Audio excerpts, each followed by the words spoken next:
और झूठ तो इतने हैं कि उनको गिनाया नहीं जा सकता। हालांकि ये बात जरूर है कि समय आते आते वो झूठ सब बिखर गया है, आज सबको सत्य नजर आने लगा है। वो तो लास्ट की नामांकन रैली तक ये कह रहे थे कि 5 बजे तक भी अभी तक वो हो सकता है। कभी कहते थे कि अमित शाह जी का फोन आ गया है, कभी कहते थे कैलाश विजयवर्गीय जी मिलने आ रहे हैं। ना जाने कितने अनगिनत झूठ जो इस्तीफों की जड़ी लगाने की बात कर रहे थे। मैंने कल भी कहा कि मैं 10 से 11 बजे जिला कार्यालय में बैठूंगा। जिसको अगर इस्तीफा भी देना है, जिसको कोई शिकायत भी हो, जिसको कोई सुझाव भी देना है, तो मैं 10 से 11 बजे कार्यालय में बैठूंगा। आप मेरे सम्मुख आइए, बात करिए और उसका समाधान करें।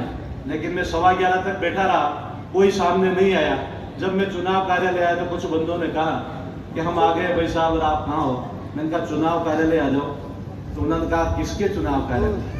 तो मैंने कहा किसी के चुनाव कार्यालय नहीं, भारतीय जनता पार्टी के चुनाव कार्यालय पर मैं हूँ और यहाँ पधार जाओ। तो उन्होंने कहा भाई साहब वहाँ तो नहीं आ सकते, आप अगर यहाँ आ जाओ तो अच्छा रहे। मैंने कहा भैया मैंने 11 नहीं 11:15 बजे तक आपकी वोट जो ही है। आप कितने जने हो?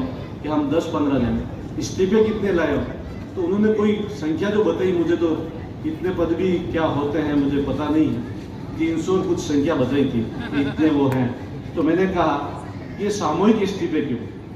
सामूहिक इस्तीफे का मतलब साफ है कि पहले आप इस्तीफा देते और उससे जो आपके प्रति सहानुभूति बनती तो कोई आपके समर्थन में इस्तीफा देता, तो वो बात समझ में आने वाली बात है। लेकिन आप भावुकता प्रदर्शित कर रहे हैं और चतुराई भी साथ साथ कर रहे हैं। मैंने देखा था कि आप मंच पर आंसू गिरा रहे थे और लोगों से इस्तीफा दिला रहे थे, लेकिन आप अपना इस्तीफा नहीं दे रहे थे, आप अपनी पत्नी का इस्तीफा नहीं दिला रहे थे, आपकी जो खास मित्र मंडली है उसका एक का इस्तीफा नहीं हुआ, और आप दूसरे सब पदाधिकारियों से जो आपके दबाव में आ सकते हैं, जो आपके प्रभाव में आ सकते हैं, उनसे आप इस्तीफा दिला रहे थे। कहीं न कहीं आप उन कार्यकर्ता और पदाधिकारियों के साथ कुठाराघात करना चाहते हैं, उनका भविष्य अंधकारमय बनाना चाहते हैं। लेकिन ये पार्टी अंधी नहीं है, ये पार्टी विवेक रखती है, इसकी एक प्रणाली है। उस प्रणाली के तहत सभी इस्तीफों का भी समाधान होगा, जितने मुद्दे उभरे हैं उन सब का समाधान होगा, लेकिन विवेकपूर्ण निर्णय होगा और समय के साथ सब कुछ आपको नजर आएगा। आज सामूहिक इस्तीफे का स्पष्ट अर्थ यह है कि हम प्रभाव से इस तरह की संख्या बना लें कि कहीं, क्योंकि पार्टी विरोधी गतिविधियां तो आपने की है, आपको विदित है कि मेरे साथ कार्रवाई होगी, तो कहीं मैं अकेला न रह जाऊं, कहीं मेरे उस संप्रति में कोई इस्तीफा नहीं दे तो मेरा कुनबा छोटा नहीं रह जाए।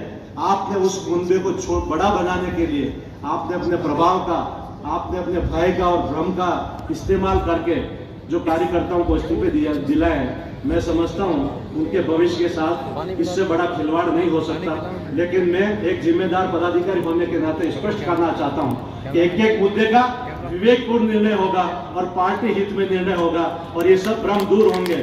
और निश्चित ही मुझे आज विश्वास है, आज सब लोग कुछ भी कहें, लेकिन जब ये जनता जनार्दन के दर्शन हो रहे हैं, मैं पहले मंडल अध्यक्ष रहते हुए राजू साहब के साथ पूरे क्षेत्र में दौरा करता था, और जो भारतीय जनता पार्टी नजर आ रही है मुझे उसमें कहीं कोई खंडित नहीं दिखा है।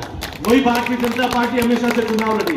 कुछ लोगों को भ्रम हो गया है कि शायद हम पार्टी की बागडोर संभालने के बाद शायद ये भारतीय जनता पार्टी बनी, लेकिन वो जो मूल पार्टी है आज भी अपनी जगह है, मूल कार्यकर्ता है वो अपनी जगह है, और मूल जो वोटर है वो अपनी जगह है, वो कहीं डिगा नहीं है। इसलिए मैं विश्वास के साथ कह सकता हूं कि 25 तारीख को जब मतदान होगा तो निश्चित ही ये भारतीय जनता पार्टी बहुत मतों से यहाँ से विजय होगी और जय जयकार होगी। राजू साहब हमारे मंत्री के रूप में जो भी भूमिका मिलेगी, तो उससे बड़ा खुशी का दिन नहीं होगा।